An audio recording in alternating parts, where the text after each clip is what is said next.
REET exam 2021 माध्यमिक शिक्षा board Rajasthan Ajmer द्वारा संचालित सामाजिक अध्ययन की पुस्तक जो कक्षा 6 में चल रही है, उसका पाठ नंबर 3 अंतरिक्ष की खोज से रीट एग्ज़ाम की दृष्टि से 29 महत्वपूर्ण प्रश्नों को तैयार किया गया है, जो पेज नंबर 1 से 10 तक यहाँ पर हैं। और अब हम सभी प्रश्नों को एक एक करके हम उनका अध्ययन करेंगे। और ये प्रश्न रीट एग्ज़ाम की दृष्टि से जो महत्वपूर्ण प्रश्न है, पूरे पाठ को खंगाल करके बनाए गए हैं। अब आप इस प्रश्नों को हम देखते हैं, आप उत्तर देने की कोशिश करना और अपनी जांचना कि आप एग्ज़ाम में किस स्तर पर कहाँ पर स्टैंड करते हैं। पहले तो ये बात है। दूसरी बात यह है कि हमने अभी पढ़ चुके हैं और बीच में एग्ज़ाम एक्सटेंड हुआ है, इसकी वजह से कुछ हमारी तैयारी ढीली पड़ गई है। तो इन एक सीरीज प्रश्नों की एक सीरीज के द्वारा आपको पुनः एकदम रिफ्रेश किया जाएगा। और यह सीरीज आज से स्टार्ट कर रहे हैं, मतलब एक सीरीज़ तो हम पहले भी स्टार्ट कर चुके थे, लेकिन अब आज से स्टार्ट कर रहे हैं। और रीट के जो विद्यार्थी हैं उनके हित के लिए ये बनाई गई है, ताकि उनको बहुत अच्छे स्तर के प्रश्न मिलें और इस बहाने उनका दोहरान भी हो जाए और बहुत फ़ायदे में रहेगी। आप स्टार्ट करना। पहला प्रश्न, विश्व में ईसा पूर्व सबसे पहले तारों की तालिका, जो तारों की टेबल बनाई गई थी, वो सबसे पहले किस देश में तैयार की गई थी? यूनान, मिस्र, भारत और चीन। बताइए इसका आंसर क्या होगा? इसका आंसर है चीन।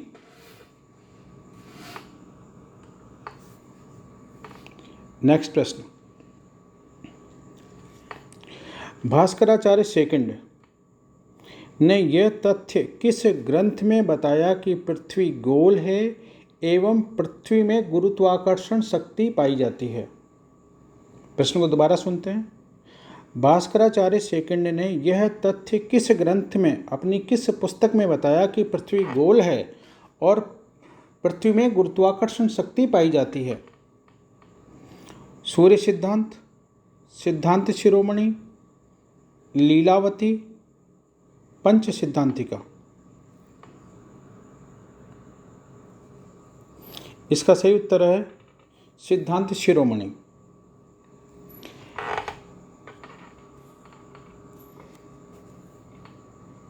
प्रश्न नंबर तीसरा, यूरोप के किस गणितज्ञ एवं खगोल शास्त्री ने सर्वप्रथम अरस्तू की प्रचलित मान्यता का खंडन करते हुए यह बताया कि सूर्य सौरमंडल के केंद्र में तथा पृथ्वी सहित सभी ग्रह सूर्य का चक्कर लगाते हैं? ये बात किसने बताई थी कि पृथ्वी सूरज के चारों ओर चक्कर लगाती है? किस यूरोपीय खगोल शास्त्री ने इस बात को सिद्ध भी किया था?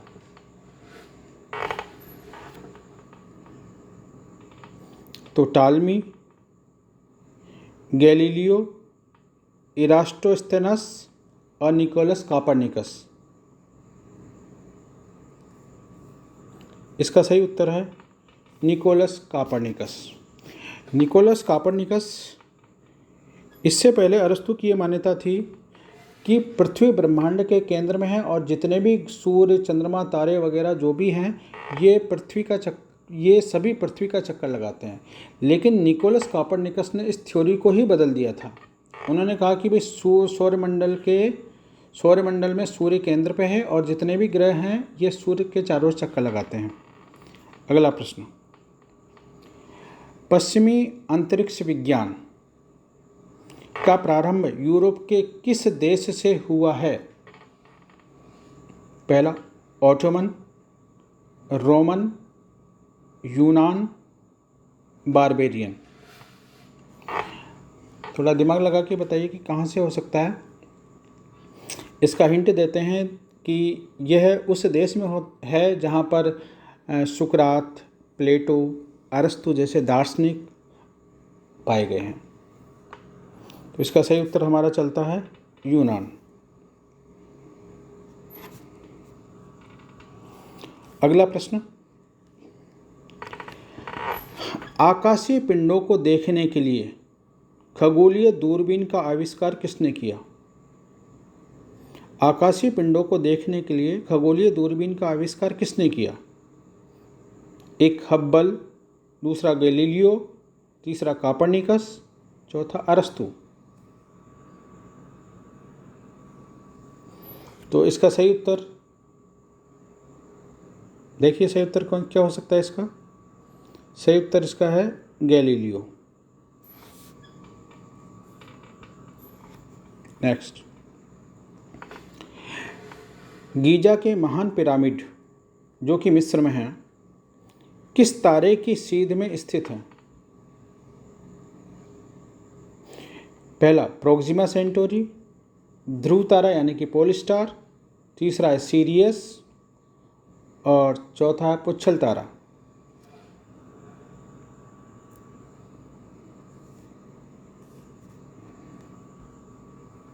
इसका सही उत्तर है ध्रुव तारा। तो इसकी बात यह है कि गीजा के जितने भी पिरामिड हैं वो सब के सब ध्रुव तारे के सीध में स्थित हैं, और ये ऐसा कहा जाता है, ऐसी वैज्ञानिकों की मान्यता है कि गीजा के जो पिरामिड हैं वो तारों की गति और स्थिति के दृष्टि से बनाए गए हैं। हम अगला प्रश्न देखते हैं, प्रश्न नंबर 7वां। महान गणितज्ञ, भारत के महान गणितज्ञ और खगोल शास्त्री आर्यभट्ट के बारे में असत्य कथन छांटिए। असत्य कथन कौन सा है? बाकी तीन कथन सही हैं, एक कथन गलत है, हमको वो गलत कथन छांटना है। सर्वप्रथम इन्होंने बताया कि पृथ्वी चपटी नहीं गोल है। इन्होंने आर्यभट्टीय पुस्तक लिखी जिसमें सूर्य सिद्धांत का प्रतिपादन किया। तीसरा, इनके सम्मान में प्रथम भारतीय उपग्रह आर्यभट्ट का अंतरिक्ष में प्रक्षेपण 1984 को किया गया। चौथा, पृथ्वी गतिशील है, ये आर्यभट्ट द्वारा बताया गया। इन चार कथनों में से कौन सा कथन गलत है, हमें ये पहचानना है। पहचान गए होंगे मेरे हिसाब से, गलती पकड़ में आ गई होगी। इसका ये है, इसका जो है गलत, ये तीसरा गलत है। तीसरा गलत क्यों है? क्योंकि इनके सम्मान में प्रथम भारतीय उपग्रह आर्यभट्ट का अंतरिक्ष में प्रक्षेपण किया गया, ये बात सही है, लेकिन 1984 में नहीं किया गया, 1975 में किया गया। और ये कहाँ से किया गया था? पूर्व सोवियत संघ के बैंकावूर अंतरिक्ष स्टेशन से किया गया था। अगला हमारा प्रश्न 8वां है। देश की सबसे बड़ी दूरबीन मास्ट की फुल फॉर्म है मल्टी एप्लीकेशन सोलर टेलीस्कोप। देश की सबसे बड़ी दूरबीन मास्ट यानी कि मल्टी एप्लीकेशन सोलर टेलीस्कोप कहाँ स्थापित की गई? पहला ऑप्शन उदयपुर की फतेह सागर झील के टापू पर, उदयपुर की पिछोला झील पर, उदयपुर की जयसमंद झील पर और राजसमंद की राजसमंद झील के टापू पर। थोड़ा प्रश्न लगभग सभी को याद है, तो यहाँ पर हम झीलों के नाम देख करके एकदम घबरा गए। घबराने की ज़रूरत नहीं है, बड़ा सिंपल ही प्रश्न है। इसका सही उत्तर है उदयपुर की फतेह सागर झील के टापू पर।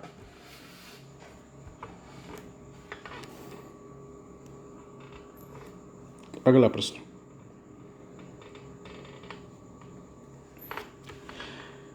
ये सारे प्रश्न कक्षा 6 की सामाजिक किताब से ही लिए गए हैं, कोई भी प्रश्न उस किताब से बाहर का नहीं है। और रीट के सिलेबस में लिखा भी था कि जो आरबीएससी की जो किताबें 2019 से पहले जो किताबें चल रही थी उन किताबों में से ही प्रश्न उठाए जाएंगे।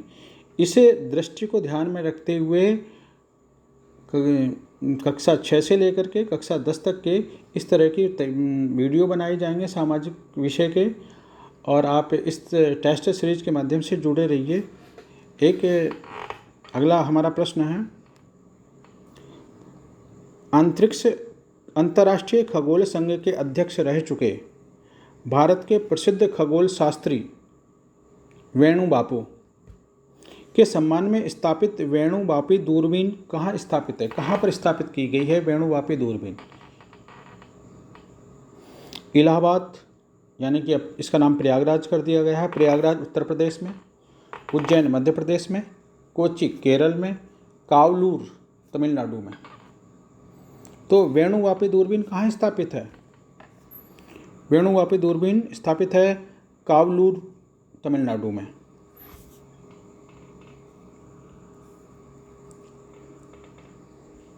प्रश्न नंबर 10वां, उस दूरबीन का नाम बताइए जिसे खगोलीय घटनाओं के अध्ययन के लिए 1990 में अंतरिक्ष में स्थापित किया गया। मतलब ऐसी दूरबीन जो स्पेस में सेट है, अंतरिक्ष में ऐसी कौन सी दूरबीन है, ऐसा कौन सा टेलीस्कोप है जिसको कि अंतरिक्ष में 1990 में स्थापित किया गया? तो प्रश्न को हम दोबारा पढ़ते हैं, फिर हम उत्तर पर विवेचना करेंगे। उस दूरबीन का नाम बताइए जिसे खगोलीय घटनाओं के अध्ययन के लिए 1990 में अंतरिक्ष में स्थापित किया गया। बताइए Hubble telescope, Galileo telescope, master telescope या स्पेस टेलीस्कोप? तो हम मास्टर टेलीस्कोप के बारे में तो पढ़ ही चुके थे फतेह सागर झील पे, तो ये तो अंतरिक्ष में तो हो ही नहीं सकती। गैलीलियो टेलीस्कोप, इसने गैलीलियो ने बहुत पहले बना ली थी, तो हमारा सही उत्तर इसमें आएगा हमारा हब्बल टेलीस्कोप।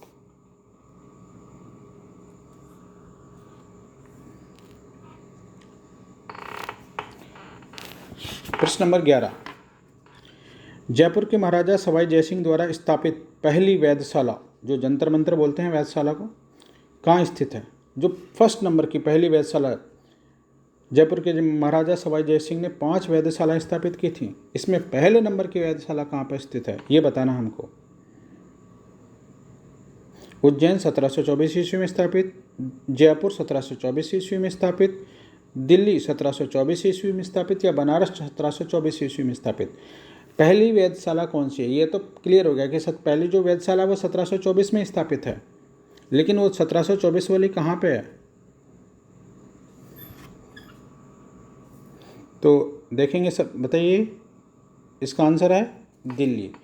मतलब जो भी वेधशाला जो बनाई गई थी 1724 में, सबसे पहले दिल्ली में बनाई थी, और उस दौरान इन्होंने 5 वेधशालाओं का, पूरे भारत में 5 वेधशालाएं बनाई थी।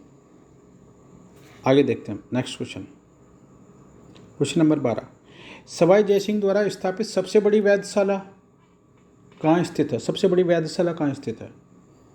बनाई 5 थी, देखिए बनाई थी दिल्ली में, मथुरा में, बनारस में, उज्जैन में और जयपुर में।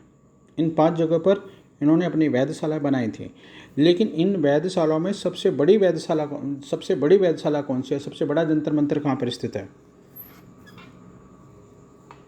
इसका राइट आंसर है जयपुर में।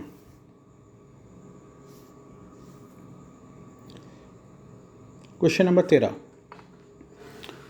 निम्न कथनों में असत्य कथन का चयन कीजिए। हमें 4 कथन है, 4 में से कोई एक असत्य है, तो कहने का मतलब 3 कथन है, वो वेरी इंपॉर्टेंट है। आपके 3 कथन 3 प्रश्नों, कम से 3 प्रश्न हैं। इस प्रश्न की फॉर्मेटिंग इस तरीके से की गई है कि ताकि विद्यार्थी 3 फैक्ट को इसी प्रश्न में ही याद करे। पहला, सवाई जयसिंह ने भारत में 6 वेधशालाएं बनाई। जयपुर स्थित जंतर मंतर में सम्राट यंत्र सबसे बड़ा यंत्र है।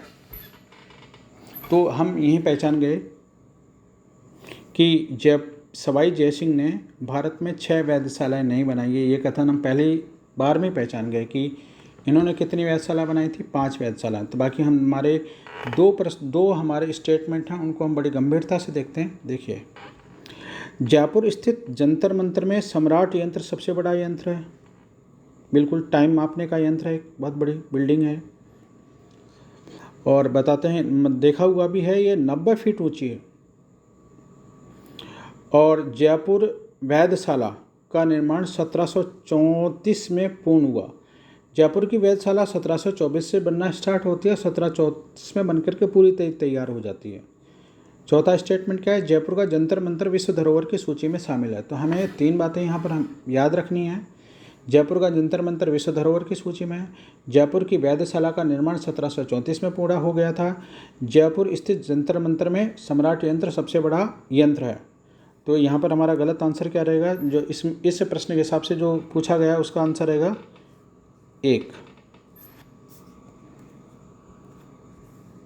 प्रश्न नंबर 14, किस यूनानी खगोल शास्त्री ने पृथ्वी की परिधि की सही गणना की?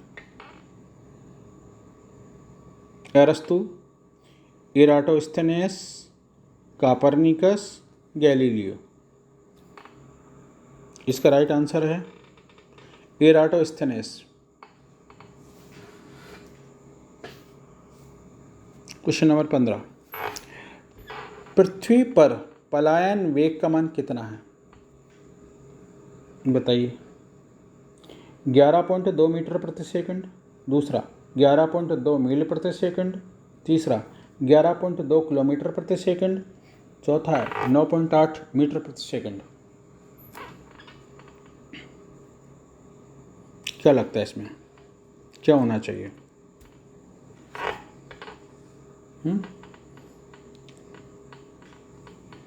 लगभग 11.2 तो याद था, लेकिन पीछे की मात्रक याद नहीं था कि क्या होगा, तो ध्यान रखना मात्रक को। 11.2 किलोमीटर प्रति सेकंड। पलायन वेग किसे कहते हैं? यदि किसी भी चीज़ को, किसी भी वस्तु को यदि हम 11.2 किलोमीटर प्रति सेकंड की रफ्तार से ऊपर की तरफ फेंकें या प्रक्षेपित करें, तो वह पृथ्वी के गुरुत्वाकर्षण क्षेत्र को पार करके अंतरिक्ष में चली जाती है, फिर कभी भी धरती पर लौट कर नहीं आती है। क्योंकि ग्रेविटेशनल का जो एरिया है जहाँ तक पृथ्वी का गुरुत्वाकर्षण है वो पूरा का पूरा पार हो जाता है और कभी भी धरती पर लौट के नहीं आती है। ये बात क्लियर हो गई होगी। नेक्स्ट क्वेश्चन,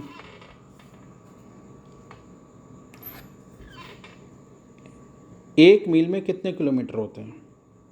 ये क्लास 6 की पुस्तक में लिखा हुआ है, ये इसलिए प्रश्न लिखा गया है यहाँ पे। एक मील में कितने किलोमीटर होते हैं? 1.4 किलोमीटर, 1.5 किलोमीटर, 1.6 किलोमीटर, 1.8 किलोमीटर। बड़ा कई बार बोलते रहते हैं हम मील, ये इतने मील चला, वो इतने मील चला, लेकिन मील का ही पता नहीं कितना, एक मील में कितने किलोमीटर होते हैं। बहुत सारे स्टूडेंट हैं जिनको जानकारी है, लेकिन बहुत सारे ऐसे भी हैं जिनको जानकारी नहीं है। तो इसका सही आंसर है 1.6 किलोमीटर। नेक्स्ट क्वेश्चन, कृत्रिम उपग्रह के बारे में असत्य कथन छाटिए। असत्य कथन छाटना है। पहला, कृत्रिम उपग्रह 11.2 किलोमीटर प्रति सेकंड के पलायन वेग से छोड़े जाते हैं। 11.2 किलोमीटर पलायन वेग से छोड़े जाते हैं। दूसरा, ये मानव निर्मित उपग्रह हैं जो पृथ्वी की परिक्रमा करते हैं। तीसरा, ये टेलीफोन, रेडियो, टीवी, इंटरनेट तरंगों का प्रसारण करते हैं। चौथा, ये मौसम जलवायु की जानकारी देते हैं। तो देखिए, विचार करें। पहला, 11.2 किलोमीटर प्रति सेकंड के पलायन वेग से छोड़ा जाता है। अगर 11.2 किलोमीटर प्रति सेकंड के स्पीड से भेजेंगे तो अंतरिक्ष को पार कर जाएंगे, तो पृथ्वी की कक्षा में चक्कर ही नहीं लगाएंगे ना। तो ये तो पॉसिबल ही नहीं है। तो 11.2 किलोमीटर प्रति सेकंड की स्पीड से भेजते तो अंतरिक्ष में गया, पृथ्वी की परिक्रमा कौन लगाएगा फिर? तो पहला स्टेटमेंट ये है कि ये प्रक्षेपण वेग से छोड़े जाते हैं। प्रक्षेपण वेग पलायन वेग से थोड़ा कम होता है, पलायन वेग से कम, ताकि वो पृथ्वी की कक्षा में रहे, पृथ्वी के कक्षा को पार न कर जाए। ये है पहला स्टेटमेंट, इसका गलत है। बाकी ये देखें हम दूसरा स्टेटमेंट, ये मानव निर्मित उपग्रह हैं, बिल्कुल, इसीलिए इनको कृत्रिम उपग्रह कहा जाता है। और जो पृथ्वी की परिक्रमा करते हैं, चूँकि सैटेलाइट हैं तो पृथ्वी की परिक्रमा तो करेंगे ही सही। इसके बाद ये टेलीफोन, रेडियो, टीवी, इंटरनेट तरंगों का प्रसारण करते हैं। संचार उपग्रह इस तरह का कार्य करते हैं। और ये मौसम जलवायु जैसे कि बाढ़ वगैरह की जो भी जानकारी होती है, मौसम परिवर्तन की जानकारी होती है, उनकी भी सूचना उपग्रह के माध्यम से दिए जाते हैं। प्रश्न नंबर 18, प्रथम अंतरिक्ष यात्री कौन था? Valentina Tereshkova, Sunita Williams, Neil Armstrong और यूरी गागरिन। प्रथम अंतरिक्ष यात्री कौन था?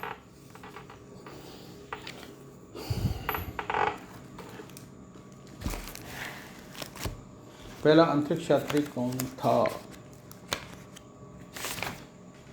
इसका सही उत्तर है, बिल्कुल, ये काफ़ी प्रश्न जाना पहचाना सभी को याद है, यूरी गागरिन, जो पूर्व सोवियत संघ के थे। और यूरी गागरिन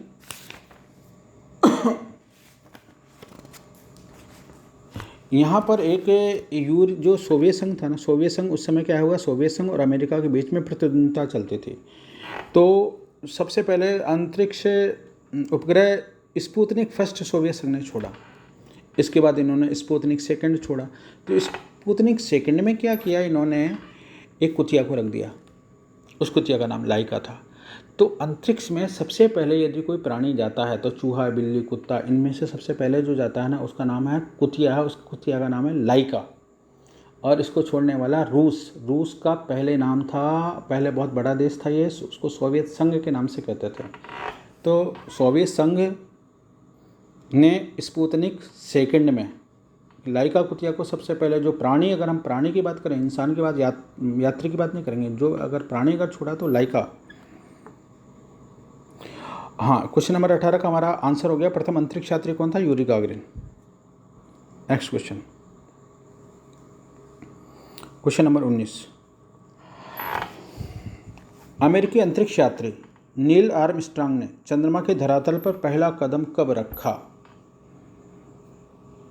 ये तो क्लियर है, सभी को पता है कि नील आर्मस्ट्रांग ने चंद्रमा के धरातल पर पहला कदम रखा था और अमेरिका का ही रहने वाला था। इसका सही उत्तर है पहला ऑप्शन, दूसरा ऑप्शन, तीसरा, चौथा।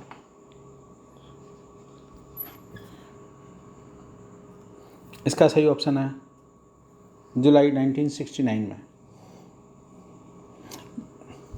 नील आर्मस्ट्रांग अपोलो 11 जिस अंतरिक्ष यान में बैठ के गए थे उसका नाम था अपोलो 11। अपोलो 11 चंद्रमा के धरातल पर उतरा और सबसे पहले चंद्रमा के धरातल पर नील आर्मस्ट्रांग ने अपने कदम रखे थे।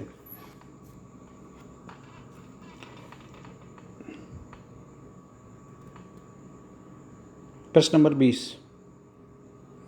असंगत बेमेल को छांटना है। देखना, बाकी 3 सही मिलेंगे आपको, यहाँ पर एक असंगत मिलेगा। प्रथम भारतीय अंतरिक्ष यात्री का नाम राकेश शर्मा है। प्रथम भारतीय महिला अंतरिक्ष यात्री सुनीता विलियम्स। सन 2003 में कोलंबिया अंतरिक्ष यान दुर्घटना में मृत्यु हुई कल्पना चावला की। अंतरिक्ष में सर्वाधिक समय बिताने वाली महिला सुनीता विलियम्स। इसमें जो गलत कथन है वो कौन है? विचार करना पड़ेगा, समय लगेगा इस प्रश्न में। देखिए, हम प्रथम भारतीय अंतरिक्ष यात्री राकेश शर्मा हैं, बिल्कुल सही बात है। ये भारतीय वायुसेना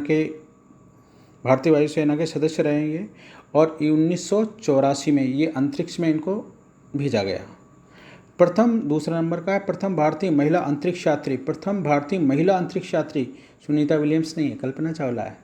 ध्यान रखना, महिला के अगर आदमी के नाम में आएगा भारतीय आदमी तो राकेश शर्मा, महिला के नाम पे आएगा तो कल्पना चावला। अब 2003 में क्या हुआ? 2003 में पॉइंट नंबर तीसरा, 2003 में अमेरिका के कोलंबिया अंतरिक्ष यान में दुर्घटना हुई, आग लगी, बीच रास्ते में ही आग लगी। जब नीचे उतर रहा था, लैंडिंग कर रहा था, उसी समय आग लगी। और उसमें जितने भी अंतरिक्ष यात्री थे, कल्पना चावला सहित और भी 16 के करीब अंतरिक्ष यात्री थे, वो सब जल गए। और चौथा, अंतरिक्ष में सर्वाधिक समय बिताने वाली महिला है सुनीता विलियम्स। बिल्कुल, यहाँ पर हमारा सही आंसर क्या रहेगा? बेमेल है ये। प्रश्न नंबर 21, प्रथम भारतीय उपग्रह जिसे 19 अप्रैल 1975 को अंतरिक्ष में छोड़ा गया? पहला सैटेलाइट, भारत में कौन सा पहला सैटेलाइट छोड़ा, बताइए। Bhaskar first, Chandrayaan first, Sputnik first या आर्यभट्ट? बिल्कुल सबको याद है, आर्यभट्ट। थोड़ा आर्यभट्ट के टाइम देख लो, पहले प्रश्न एक आया था जिसमें 1984 लिखा था, तो आर्यभट्ट का टाइम क्या रहेगा? आर्यभट्ट उपग्रह कब छोड़ा गया था? 1975 में, 19 अप्रैल 1975 को आर्यभट्ट छोड़ा गया था। सोवियत संघ से छोड़ा था, भारत की धरती से नहीं छोड़ा था। उस समय सोवियत संघ के साथ भारत के अभी भी हैं, सोवियत संघ के साथ भारत के बहुत अच्छे रहे हैं, रूस के साथ अभी भी हैं।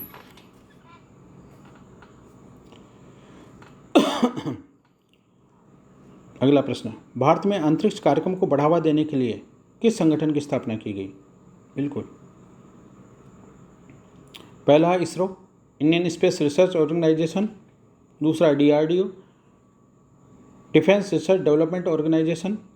Bark, Bhabha atomic research centre या DAE, department of atomic energy. बिल्कुल बिल्कुल बिल्कुल राइट आंसर, इसरो ही है, भारतीय अंतरिक्ष अनुसंधान संगठन, इसरो, नाम भी इसका ही है, इसरो, भारतीय अंतरिक्ष अनुसंधान संगठन। और अंतरिक्ष से संबंधित जितने भी कार्यक्रम होते हैं, जितने प्रोजेक्ट होते हैं, ये इसरो संचालित करता है, ध्यान रखना। नेक्स्ट क्वेश्चन, भारतीय अंतरिक्ष अनुसंधान संगठन इसरो की स्थापना कब की गई? बताओ, इसरो की स्थापना कब की गई? ये एक इंपॉर्टेंट क्वेश्चन में गिनती आती है, और यहाँ पे इसका सन याद होता है, मतलब कम से कम कुछ प्रश्न ऐसे हैं जहाँ हमको सन याद होने चाहिए। तो भारतीय अंतरिक्ष अनुसंधान संगठन इसरो की स्थापना कब की गई थी?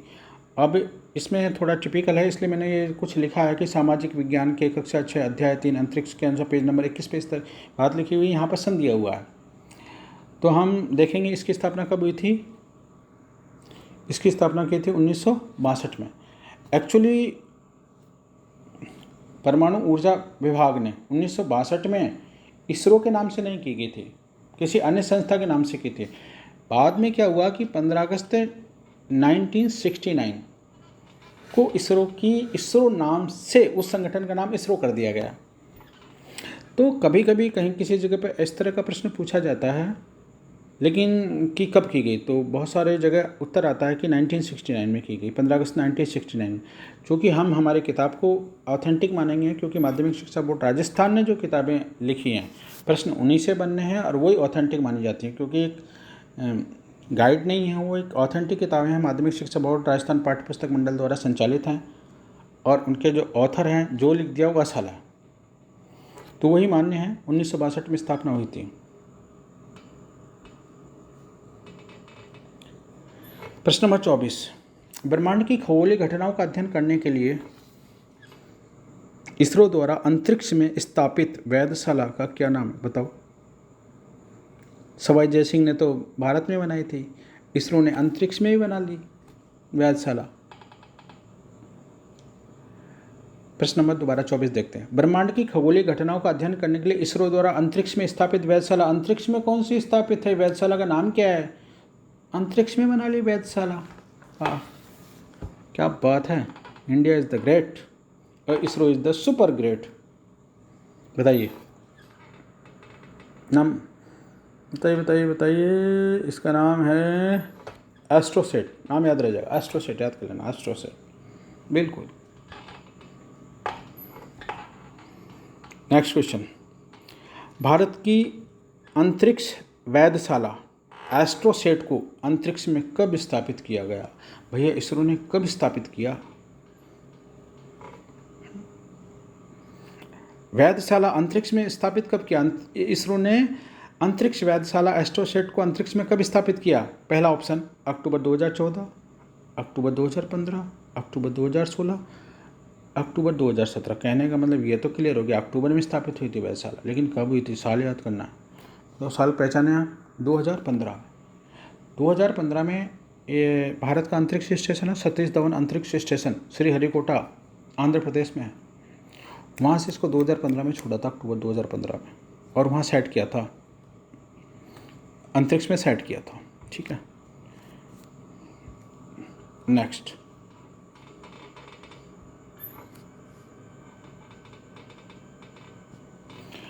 मंगल ग्रह की जानकारी हासिल करने के लिए भारत ने मंगल मिशन के अंतर्गत मंगलयान छोड़ा। मंगलयान एक अंतरिक्ष यान कब छोड़ा?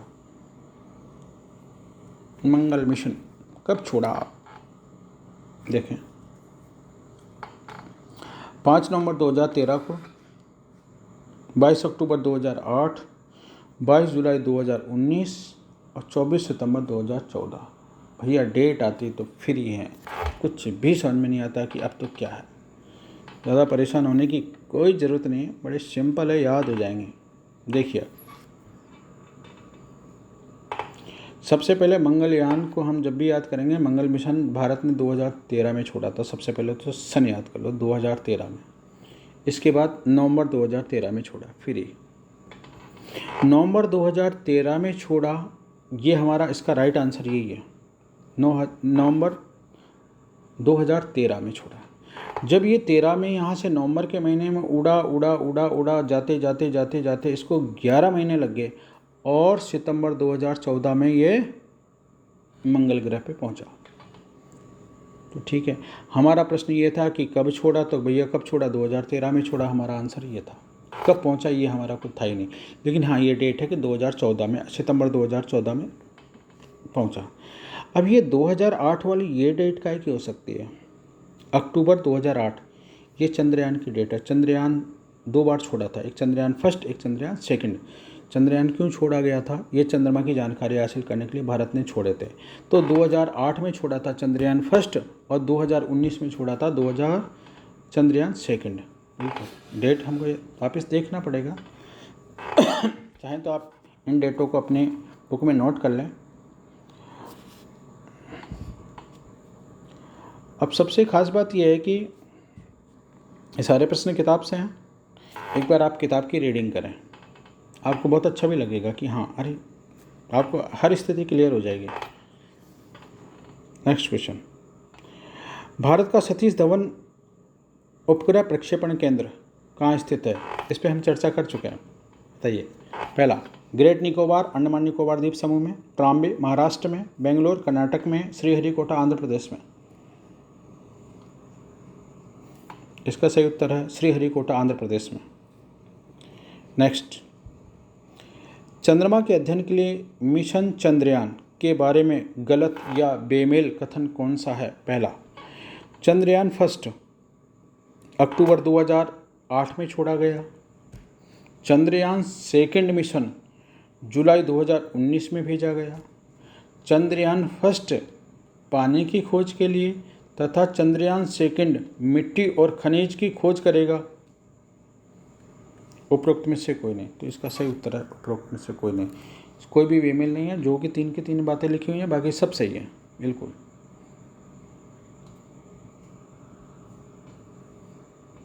नेक्स्ट क्वेश्चन है, प्रथम भारतीय अंतरिक्ष यात्री राकेश शर्मा किस वर्ष अंतरिक्ष यात्रा की उन्होंने?